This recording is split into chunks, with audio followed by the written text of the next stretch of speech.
You are listening to the Global CTE Podcast with your host, Sylvester Chisom.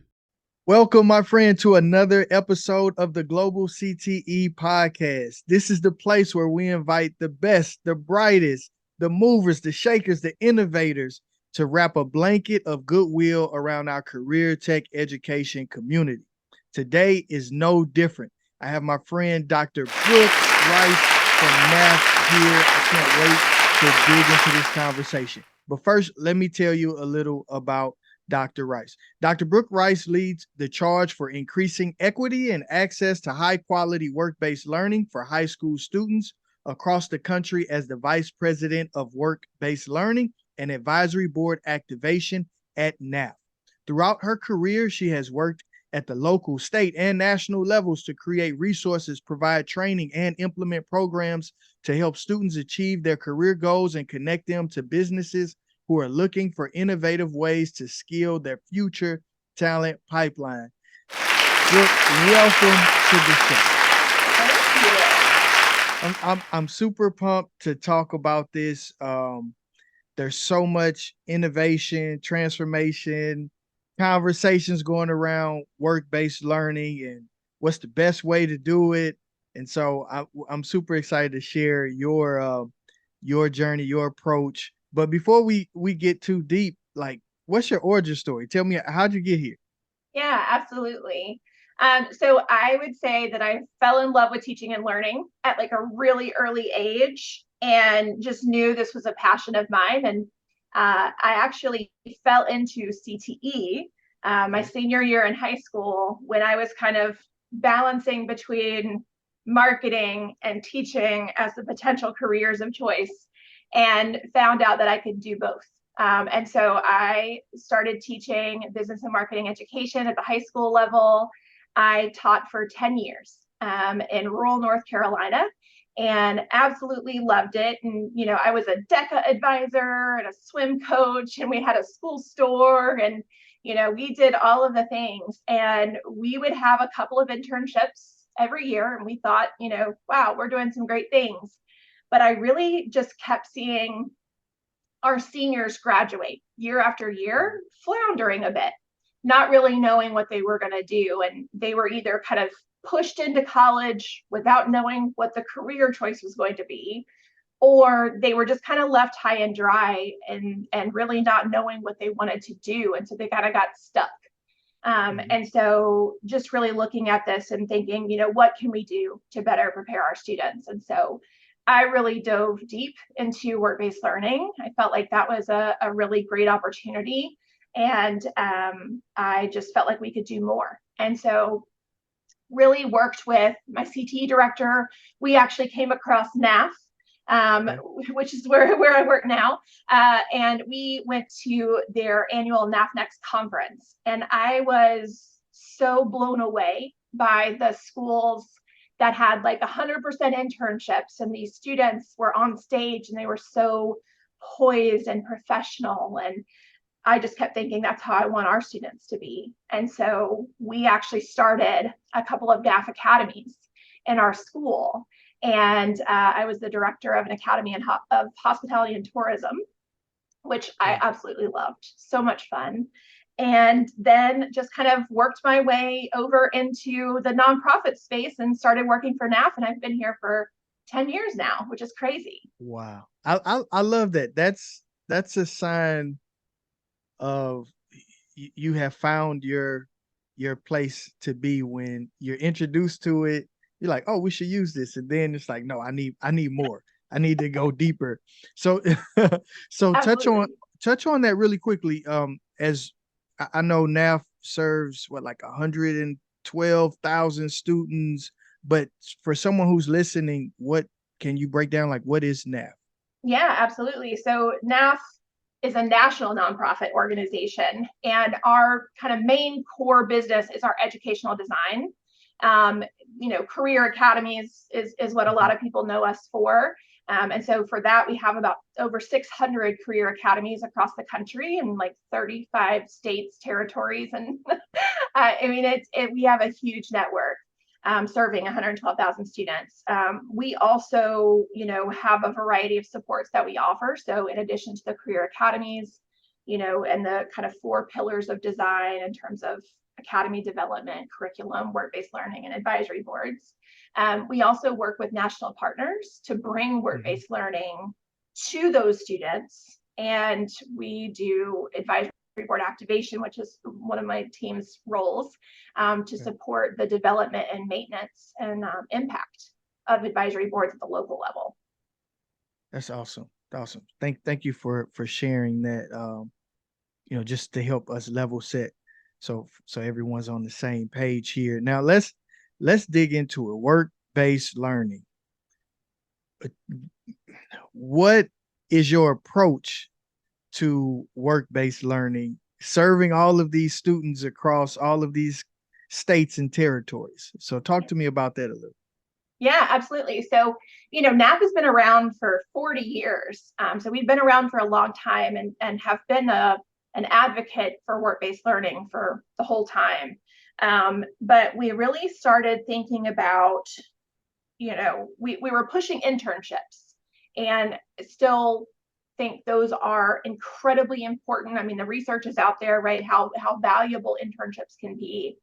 But we were finding students go into those internships not fully prepared for success. They weren't having the kind of preceding activities and opportunities to really develop their skills before they got to that experience. And so, while we had talked about the full continuum over the past couple of years, we have really, I would say, gone back to basics, which seems weird to say, like in an innovation space. But it's really about, when we're implementing work-based learning, like, what are we driving to, right? So it's not just internships at all costs and we're done, like check the box. It's really about how are we impacting students in their career journey. And so, my team and I, dug back into the research, like pulled out all of the papers, youth development theory, all of this stuff. And we created a concept called outcomes-driven work-based learning. And really what it is being intentional with how you plan and implement work-based learning to make sure that students are kind of getting 3 areas of outcomes. So aspirations, skills, connections. Aspirations being, what are they inspired to do in terms of career opportunities, and how do they kind of map out that plan, and how do they get feedback on those plans from other industry professionals. The skills piece, we call them future ready skills, but durable skills. I know you had Stephanie Short from America Succeeds on here, great friend to NAF. And really, how do we make sure that students have the durable skills they need, regardless of what pathway they choose to go down to? And then the connections piece. And so the social capital, how do they have a network of people who know them, who know what they can do, who they can tap into to open up doors of opportunity. And so building on a lot of the work, the new kind of emerging work that's happening with Julia Freeland Fisher and Christensen Institute, the Search Institute, this notion of social capital as an equity piece for students. And so that's really our approach. Thank you for sharing that, because it really is.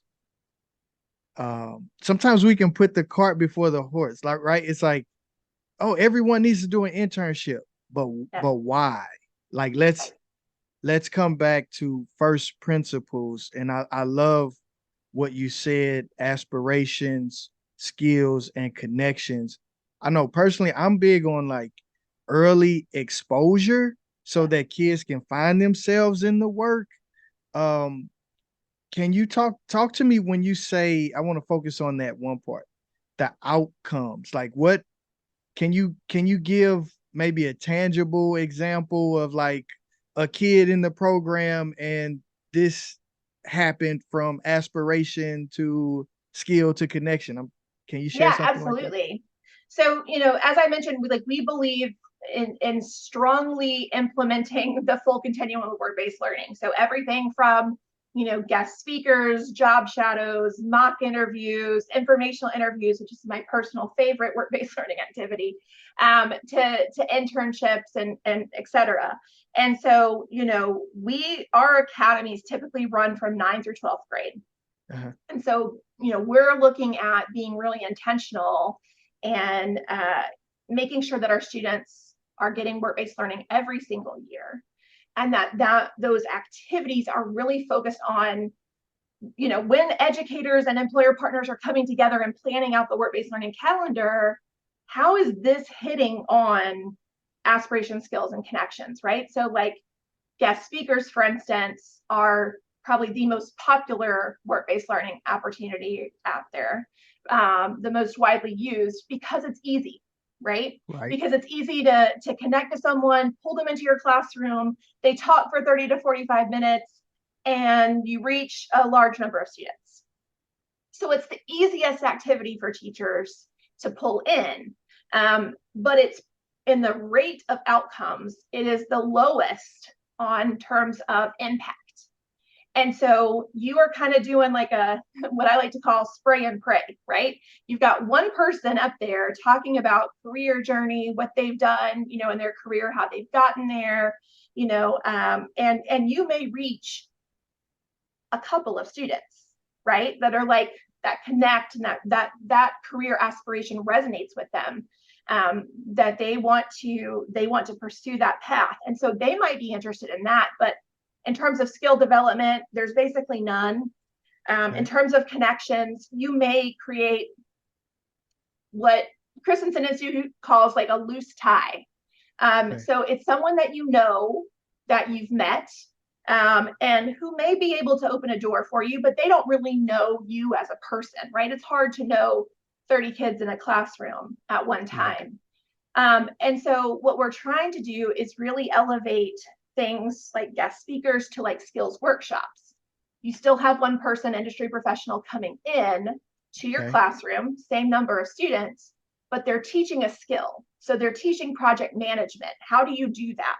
So that students are, yes, they get the career journey information. They're learning a little bit about a career, but they're seeing how a particular skill can be developed to be utilized in a wide variety of careers. And they're building those skills while in that same classroom setting. Okay. This is important here because you're so right. So, my friend, my previous coworker, come talk to my kids, right? That kind of thing. Like you said, it's easy. It's helpful because you get a different voice, maybe reinforcing some of the same principles. But you're saying let's go from guest speaker lecture to you're an engineer, come into the classroom with some form of an activity that is skill related for the students to do, versus you just sit there and say, I went to this college and I had this degree and this is what I do on my job and I do 3D printing. Like actually allow them the opportunity to do something where skill acquisition and exposure occurs.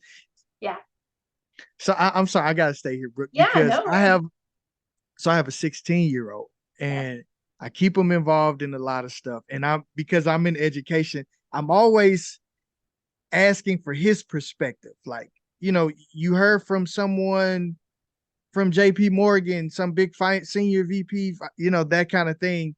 And he's like, it was okay. And I'm like, well, what could they have done to make it better or more impactful? Well, we could have they could have allowed us to do something, right? We could have did an activity to highlight what is like working in banking or finance. And I think that is so missing for those who really care and want to help, but it's more like you said, spray and pray. Yeah, absolutely. And I think it's more comfortable for the speaker to come in and talk about something and to teach a skill than it is to stand up there for 30 minutes and talk about themselves And then I don't know, for the teachers out there who are listening, maybe you all have had just cohorts of amazing students who pay attention and don't sleep and don't, are not embarrassing you when a guest speaker comes in, but I definitely didn't when I was in the classroom. And so it was constantly like, how do you keep students engaged for 30 minutes? Well, as a teacher, I didn't stand up in front of them and lecture them for 30 minutes. Like, we were doing things. And so, for those guest speakers to come in and do a skills workshop, it's the same thing. Like, hey, take what what you're an expert in, and share it with the class. Like, help them build their skills. I think it's a more rewarding experience for the industry professional, and it's making bigger impacts for the students that they're engaging with.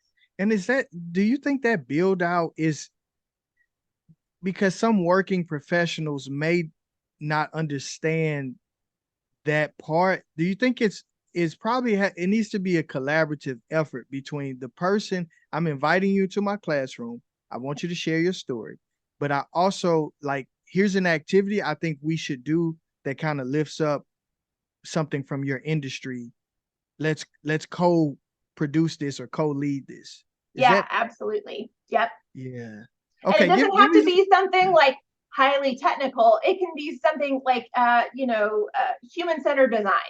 We have a lot of organizations who do human-centered design training, and it's a key component of a lot of businesses and a lot of different industries. And so having someone come in and walk through a human-centered design process, like, students can take that as part of like a project that they're working on and do that through someone else instructing them on how to do that. And then the educator can kind of support that in terms of, well, here's what works with my students, or here's what you need to know about my students, and here's what, we have available in the classroom, and that kind of stuff. And so at NAF, we actually created employer prep guides. So when an employer comes in for these different activities, they have something, it's like a one-pager of like, what am I expected to do? What kind of impact should I expect to make? What are the questions I need to ask? That kind of stuff. And then we do the same thing for the educator side. And like, how do you prepare a partner for this type of activity? And so that is something that, we've tried to make work-based learning as easy as possible, because it is often not a priority across a lot of our schools. Yeah. I want to go back to something you said. You said information interviews are your favorite? Yes. Okay. Now, is that a high level outcome one? It is. Okay. Talk to me about that. Yeah. So, in a mock interview, the students are being interviewed by the employer, right? Walking them through their interview skills. Tell us a little bit about yourself, that kind of stuff, where the student is the one with all the answers. In an informational interview, the employer is the one with the answers. And so the student, does their research on the person that they're going to interview. They're learning those research skills. They're looking through, they're like, what kind of questions do I want to ask this person about their career path? They're creating those questions. They're building out their communication skills. They sit down, it's 30 minutes. They can talk to that employer partner, tell us, what is your career path? What is the one thing you wish you would have done differently? Or, whatever the case may be. The employer is, just kind of learning with the students about like what their questions are. And they're able to practice, communication both ways. The student is also getting, kind of skills to plan, those kinds of different tangible skills. But then they're also learning about career journeys, which connects to the aspirations piece. And then because it's, you could do one-on-one informational interviews, or you could do like 3 students to 1 industry professional, depending on what your needs are. And it's a lower employer partner to student ratio, which means that you're forming more of a relationship or opportunity for connections. And so again, it's an opportunity, it's kind of a low prep for the partner, but more intentional for the students to really think about the impact on those students. And so it's a great activity. The ROI is strong. I'm big about teacher efficiency, because I know all of our educators are overtaxed with the things that they have to do. And so, a low prep, high impact activity that can be done in the classroom and can be done virtually as well. It's an amazing opportunity. I know right now every educator is like, yes, low prep, high impact, right? Like, and the way you just described that is honestly it works for everyone. It's low prep on the industry professional as well that's coming in, but high impact from that way. Do you have another one that you could share that is a low prep, high impact, outcome driven workforce, work-based learning approach? Yeah, absolutely. So I would say probably the biggest miss for our students is resume development and mock interviews. And I know, like, when I was a teacher, again, like, 23, 24 years old, teaching high school students, I would have them do resumes as part of my CTE classroom. And then I would do like a mock interview with them, which was very time consuming, but it was hands down one of the things that my students kept saying, this was so valuable for me because I got to practice in a safe environment before I had to do it for like a high risk job opportunity, right? And so one of the things that I think makes it easier is, again, tapping into your employer partner connections. HR professionals are great at leading resume development. It doesn't matter. They don't have to be field specific. They can come in. HR also tends to have a little bit more flexibility in terms of timing, instead of like, if you're a health science focus, like having nurses or, whatever industry professionals, it's harder to get them in the classroom. And so having HR professionals come and lead a skills workshop on how to build a resume, and then having kind of a I hate to say speed dating because that sounds really weird when we're talking about high school students, but to have several employer partners come in and students can rotate through. They give them their resume.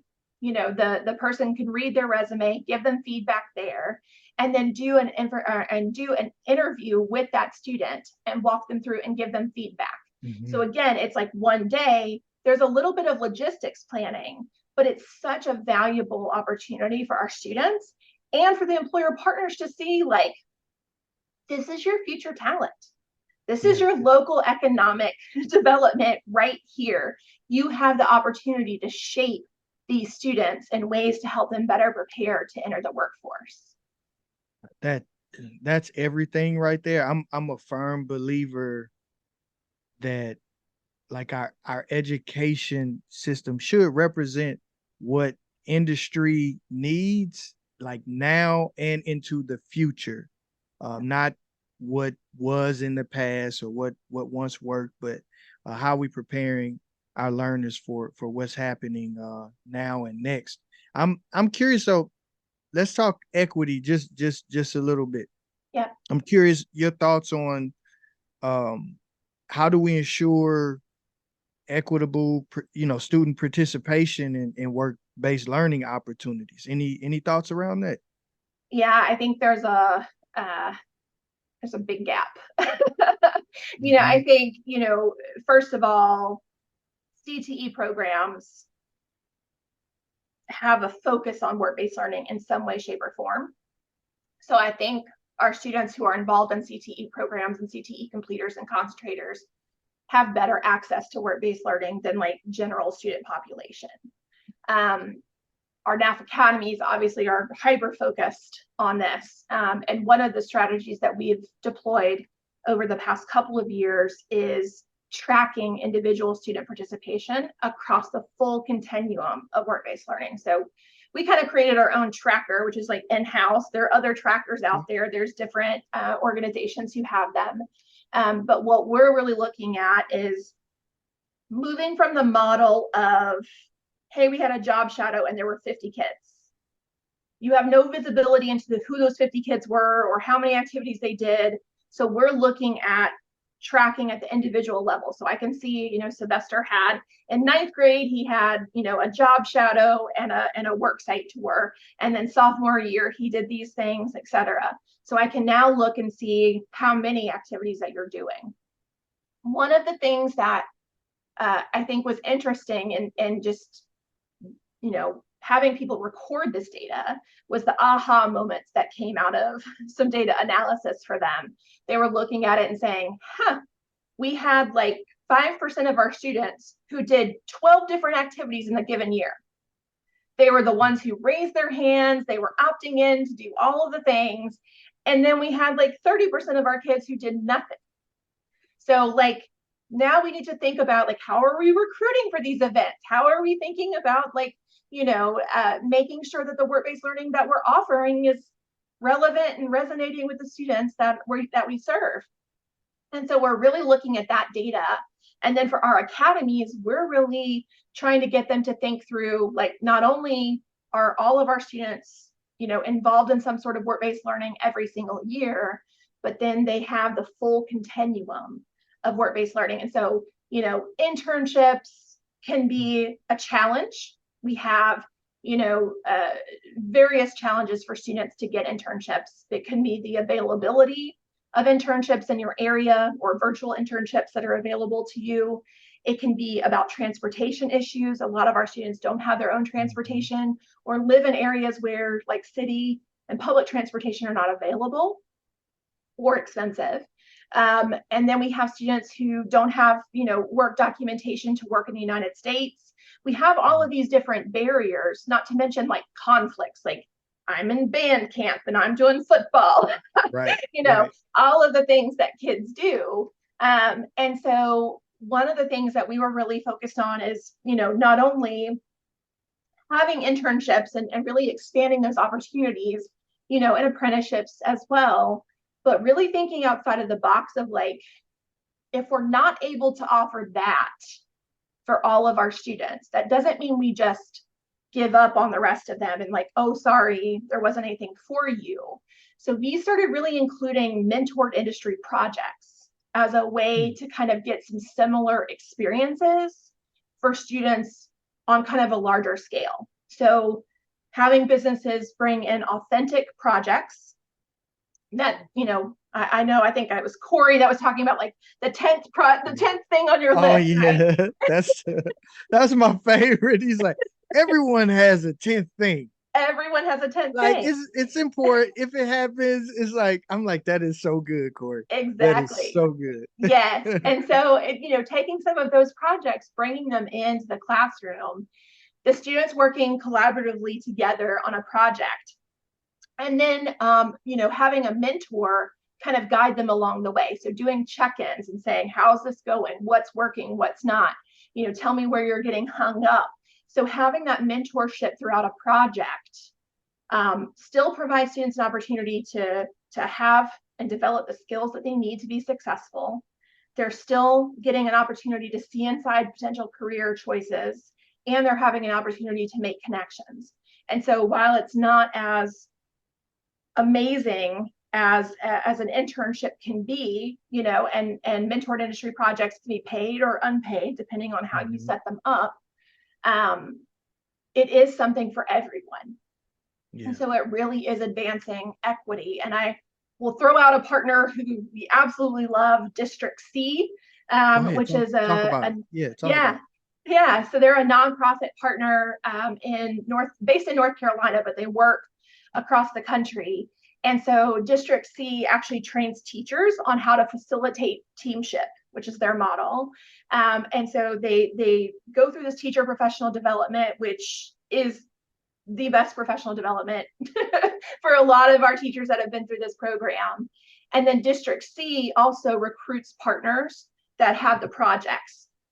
And so District C kind of does the logistics part of mentored industry projects for a lot of these schools. And so they're another great organization that is doing some of this work as well. Yeah, I like that. I need to learn more about District C. So a school district can outsource the mentorship, work-based learning, partnership opportunities to District C. And correct. Wow, that's awesome. That's awesome. I think that's the thing. You said it earlier, we ask so much of our educators in the classroom, and as great as some new philosophy or new approach to teaching and learning may be, it can be overwhelming. So Yeah. thinking about collaboration and partnerships is critical, and managing those well, I think are very important. And I know Absolutely. that's a big part for you. I'm curious. Talk to me about the advisory boards across your network. It seems to be like a significant focus, and Yes. maybe explain like why that role or mission is crucial. Yeah, absolutely. So I think, across the board, CTE programs have this kind of, we'll call it a requirement, but I know it doesn't look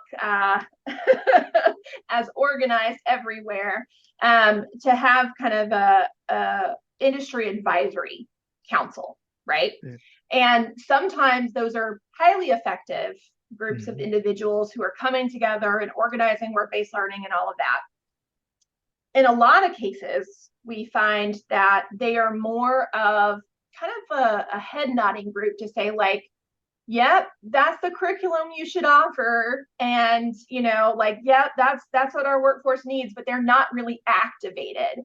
And so at NAF, part of our 4 pillars is that advisory board piece. And so when our schools come to us, they're interested in starting an academy, we take them through this year of planning process to be very intentional about how are all of these different stakeholders coming together to create and plan an environment, an ecosystem that students can thrive.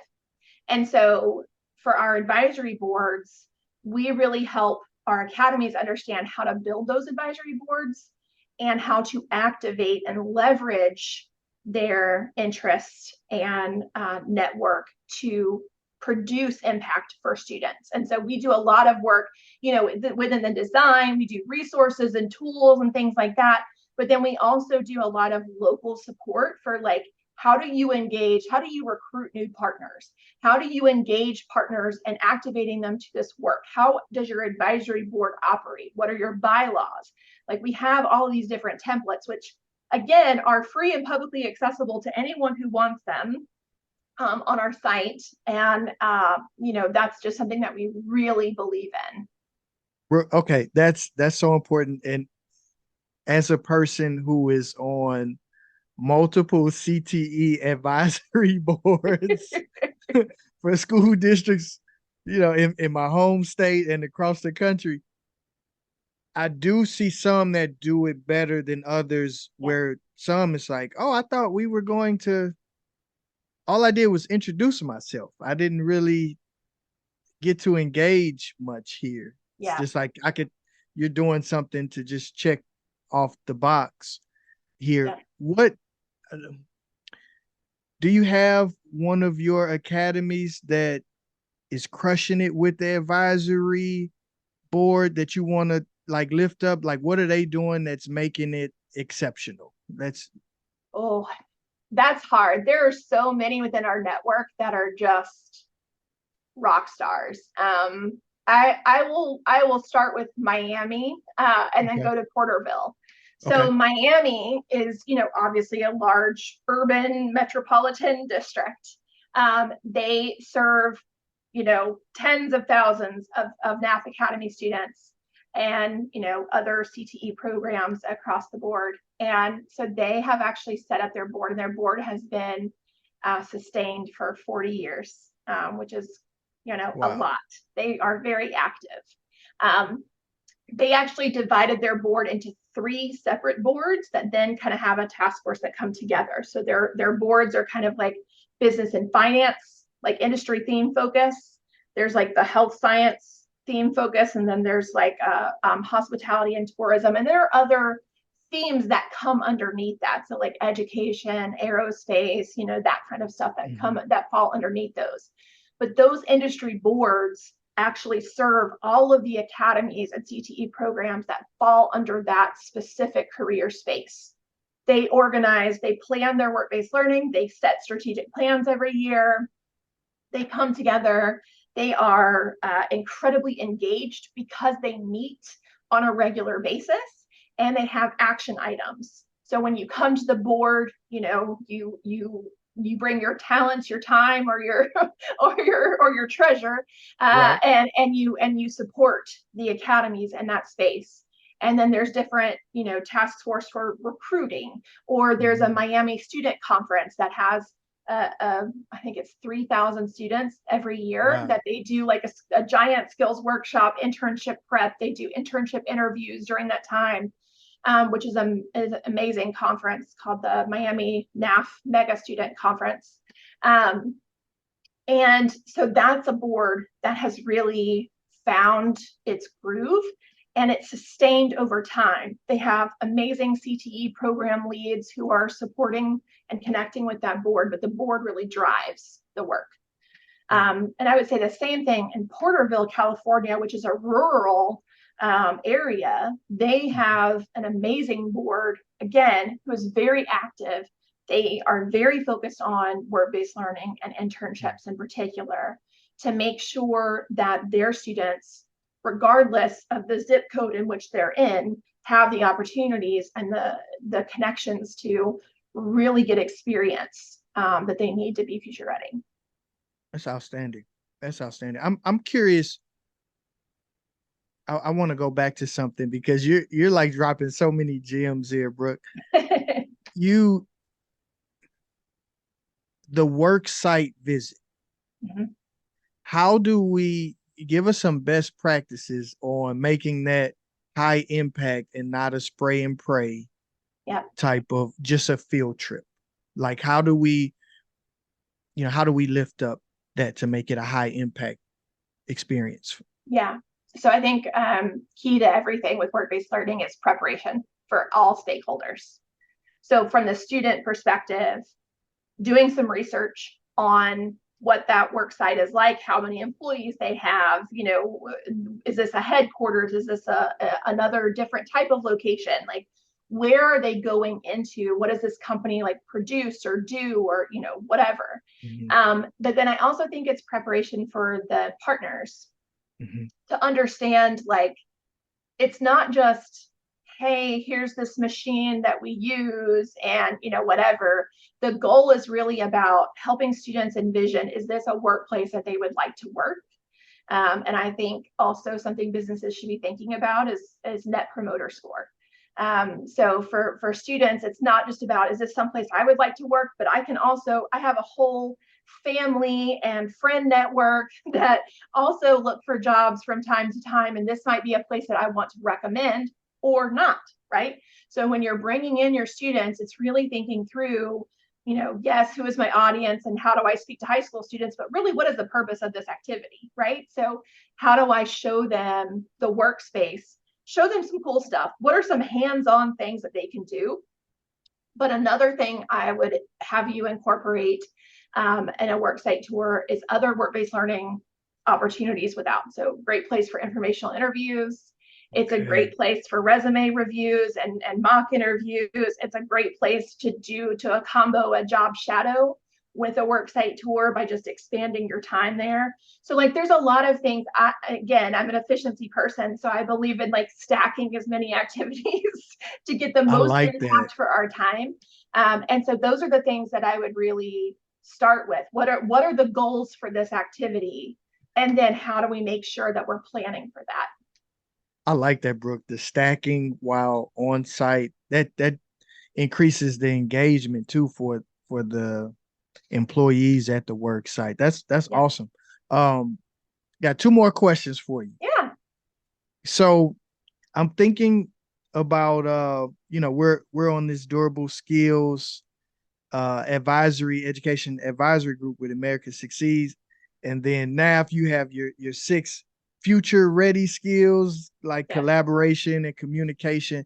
Talk to me about the importance of those in like those future ready skills, those durable skills in real world scenarios. Yeah.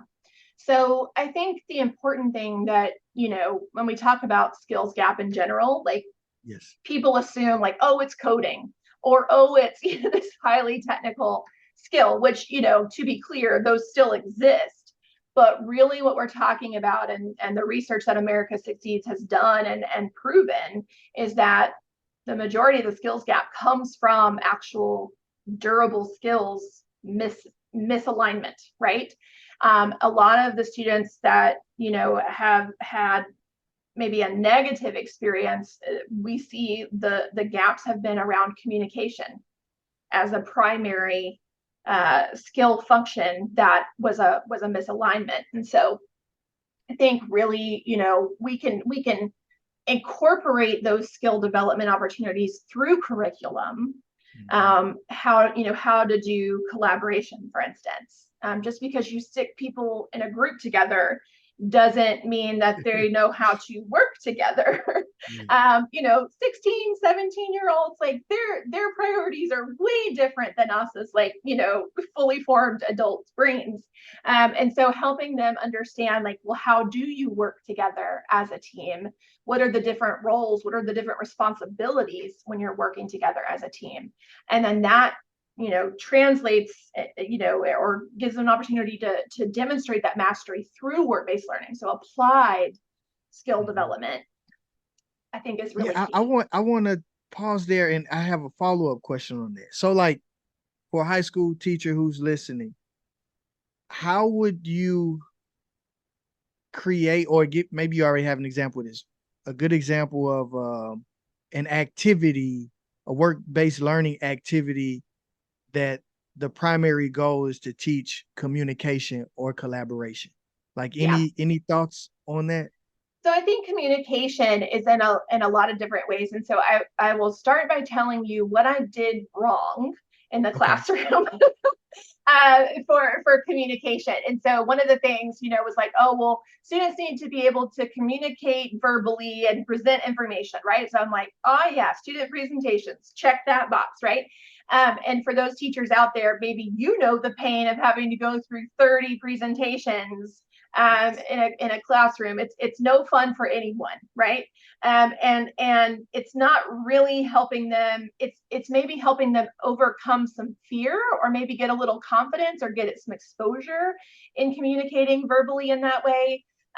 But it's really not a skill development opportunity. And so how do you kind of get some more guidance in that? And again, this is where project mentorship, mentored industry projects, those kinds of things are really great opportunities, because they're getting that kind of more one-on-one coaching from industry partners about how to communicate.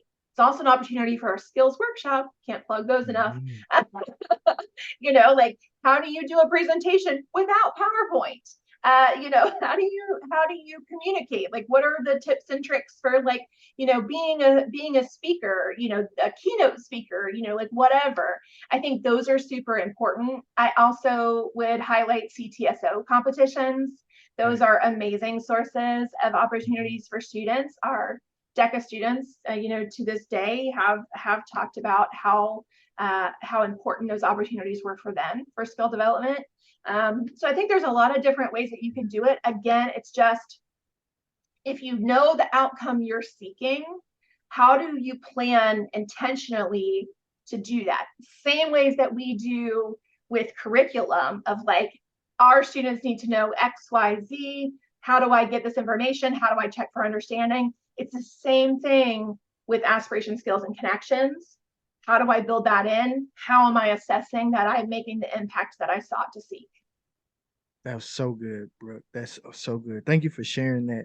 So my last question, I ask everyone on this, and I guess yours can be tailored through the lens of work-based learning, but what's your vision for the future of career tech education? Oh, transformation.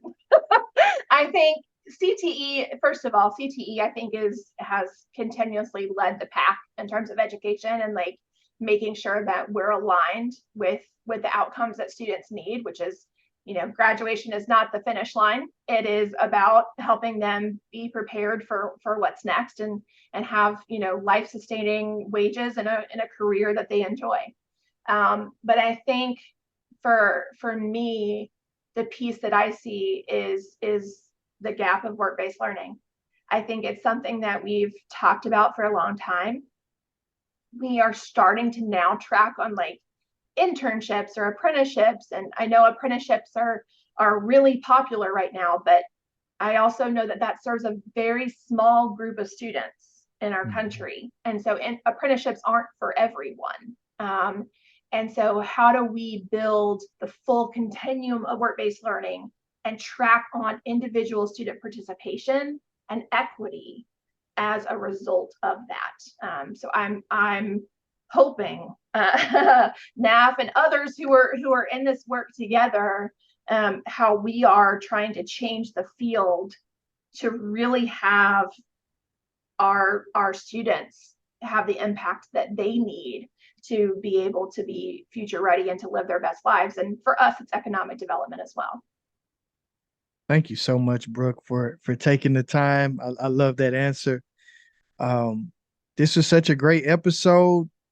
If someone wants to connect with you, or they're like, oh man, we need NAF in our district, how do they go about doing that?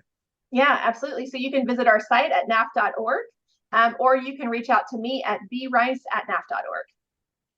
Outstanding. Listen, this was a great episode. Outcomes driven work-based learning approach. Apply it, use it. NAF is leading the way. I love that. Thank you so much, Brooke, for all the insights. And no more guest speakers. What do they need? We need skills.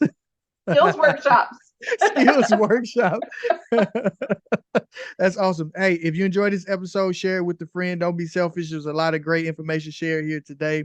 And until the next episode, remember, you do not have to be great to get started, but you have to get started to be great. Peace. Thank you for listening to the Global CTE Podcast. Be sure to like and subscribe to be the first to know about future episodes.